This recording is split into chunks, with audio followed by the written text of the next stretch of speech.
Pas një darkë e punën e Paris me presidentin francez Emmanuel Macron, presidenti i Serbisë Aleksandar Vučić shprehu mbrëm besimin e tij se Serbia do të ketë një aleat të mirë dhe të sinqert në Francën edhe në të ardhmen. Vučić tha se është i kënaqur me bisedën 3 orëshe me Macronin, me të cilën pati mundësi të fliste për qëndrimet e Serbisë dhe një numër temash përfshirë bashkëpunimin ushtarako-teknik.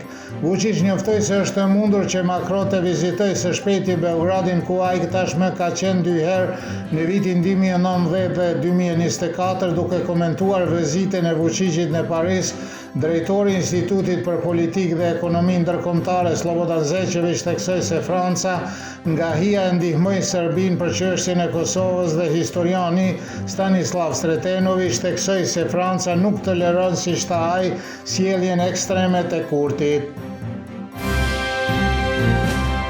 Presidentja e Kosovës Vjosa Osmani kritikoi Bashkimin Evropian duke deklaruar se Brukseli zyrtar nuk e sheh dhe nuk e ndjen progresin që ka arritur Kosova. Ajo theksoi se Kosova nuk filtron me vendet e tjera dhe fuqi dashakeqe si Rusia, Kina dhe Irani, të cilat i quajti tërkëndshi së keqes, por se pavarësisht kësaj ajo mendon se puna e saj nuk vlerësohet. Në një intervistë për Politikut e raportuar nga gazeta Express, presidentja e Kosovës deklaroi se rruga europiane e Kosovës është e bllokuar. Prokuroria Speciale e Kosovës, e cila këtë javë ngriti padi ndaj ministres së tregtisë, industrisë dhe ndërmarrësisë me mandat teknik Rozeta Hajdari dhe 2 zyrtarë të kësaj ministrie, Irfan Lipovicës dhe Hafiz Garen, si dhe biznismenin Ridvan Muharremi, do të thrasë kryeministrin në mandatin teknik Albin Kurti për të dëshmuar, raporton gazeta Express. Kurti ka refuzuar disa herë të përgjigjet thirrjeve të prokurorisë, prandaj ekziston mundësia që policia ta sjellë atë për intervistë. Komisioni zgjedhor për ankesa dhe prapashtesa njoftoi se ankesa e Partisë Demokratike të Kosovës në lidhje me parregullsitë në fletvotimet në Mitrovicën e Jugut është duke u shqetëtuar dhe se do të merr një vendim brenda afatit ligjor, raporton Demokracia.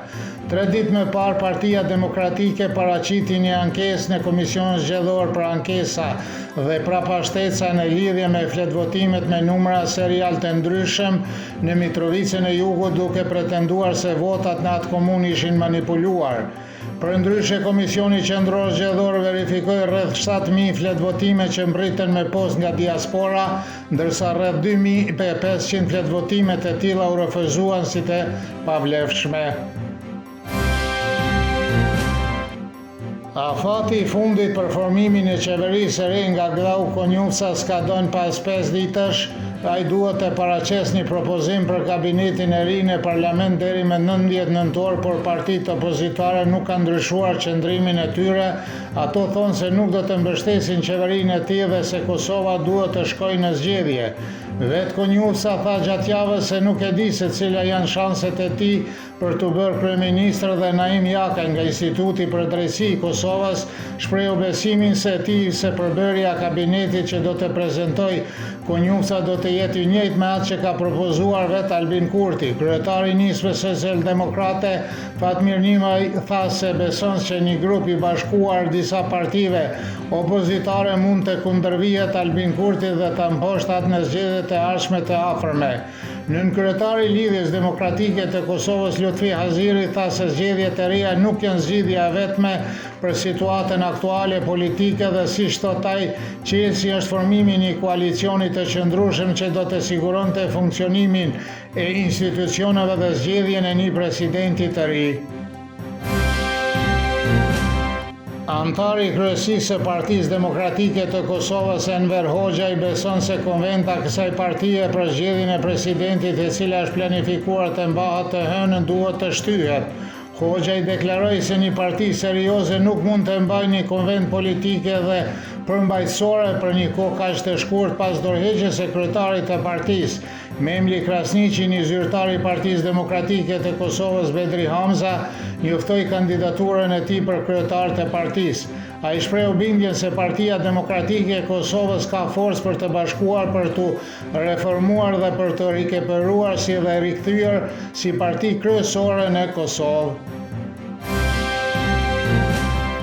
Moti edhe gjatë fundjavës do të jetë në mëngjesi i ftohtë dhe me mjegull në disa pjesë me ngricat e lehta me diell gjatë ditës dhe shumë i ngrohtë për këtë kohë të vitit. Moti i tillë do të zgjas deri në fillim të javës së ardhshme ku pritet vranësira me të forta me reshje shiu. Temperatura mëngjesit do të jetë nga -2 deri në 6, kurse ajo maksimale ditore nga 16 deri në 23 gradë Celsius.